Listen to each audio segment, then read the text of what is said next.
শুভর কথা শুনে চমকে গেল আদ্রিত। সম্পূর্ণ জানতে ভিডিওটিতে একটি লাইক করে দেখতে থাকো। গল্পের শুরুতেই দেখা যায় আদি আর শুভ দুজন মিলে ডেটে বেরিয়েছে, আর তারা ঘুরতে থাকে, ফিরতে থাকে, আনন্দ করতে থাকে, রেস্টুরেন্টে গিয়ে খেতে থাকে। আর আদি আর শুভকে ফলো করতে থাকে মোহনা। আদি আর শুভ যেখানে যেখানে যায়, মোহনাও ঠিক সেখানে সেখানেই যেতে থাকে। এরপর আদি শুভকে অনেক ভালো ভালো জায়গায় ঘুরতে নিয়ে যায়, যেই সব জায়গায় শুভ আগে কখনোই ঘুরতে যায়নি। শুভ তখন বলে, সত্যি আদি, আজ আমার খুব ভালো লাগছে, এই সব জায়গায় তুমি আমাকে ঘুরতে নিয়ে এসেছো।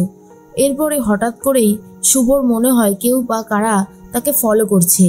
এর জন্য বারবার করে পিছনে তাকাতে থাকে, কিন্তু কাউকেই দেখতে পায় না। তার মাঝখানে মোহনা লুকিয়ে পড়েছে। আবারও যখন তাকায় তখন আদ্রিত বলে, কি হয়েছে শুভ, তুমি বারবার করে পেছনে তাকাচ্ছ কেন?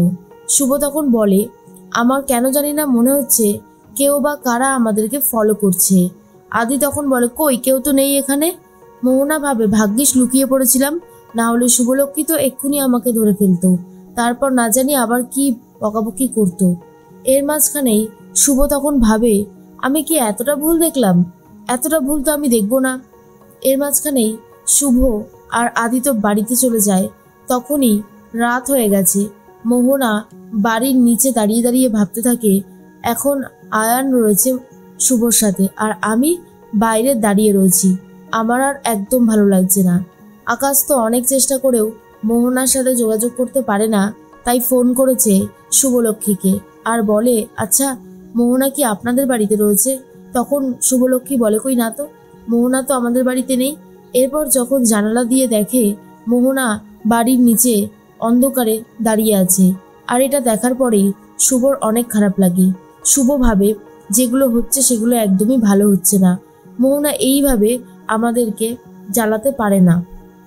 মোহনা বুঝতে পেরে যায় কেউ আসছে, তাই তার আগেই কেটে পড়ে। শুভ ভাবলাম হাতে নাতে ধরবো, কিন্তু পারলাম না।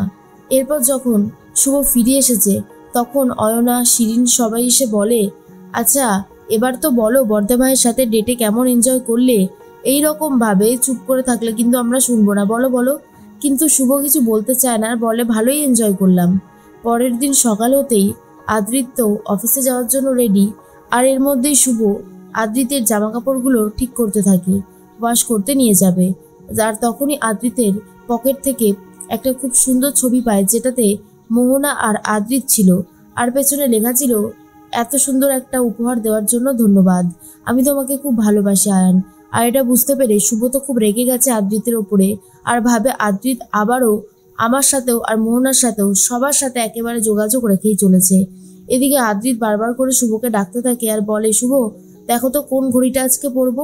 কিন্তু শুভ কোনো উত্তর না দেওয়ায় আদ্রিত বলে, আজকাল তোমার সাথে কথা বলাটাও কেমন যেন একটা অন্য রকমের ব্যাপার হয়ে গেছে, এতক্ষণ ধরে ডাকছি, কই সাড়া দিচ্ছ না তো।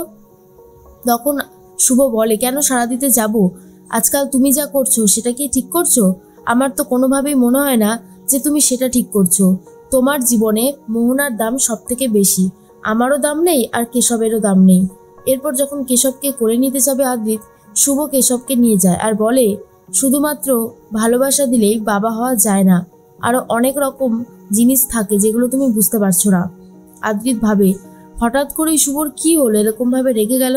এর মাঝখানেই আদ্রিতের জন্য ব্রেকফাস্ট করে না শুভ।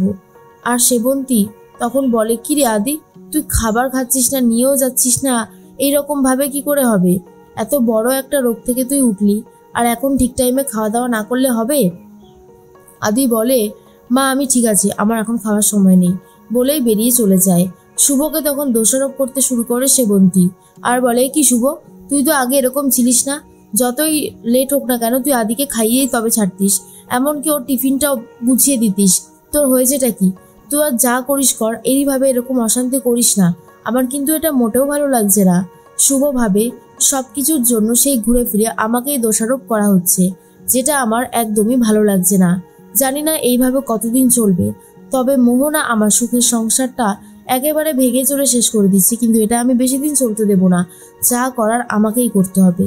এইভাবে চুপচাপ থেকে কোনো কিছুর সলিউশন হবে না, তাই আমাকে একটা কিছু স্টেপ নিতেই হবে। আর এদিকে মোহনা ভাবে আদ্রিত আর শুভকে কোনোভাবেই সুখে শান্তিতে সংসার করতে দেবে না, তার জন্য মোহনাকে যদি শুভকে শেষ করতে হয় সেটাও হয়তো করতে রাজি।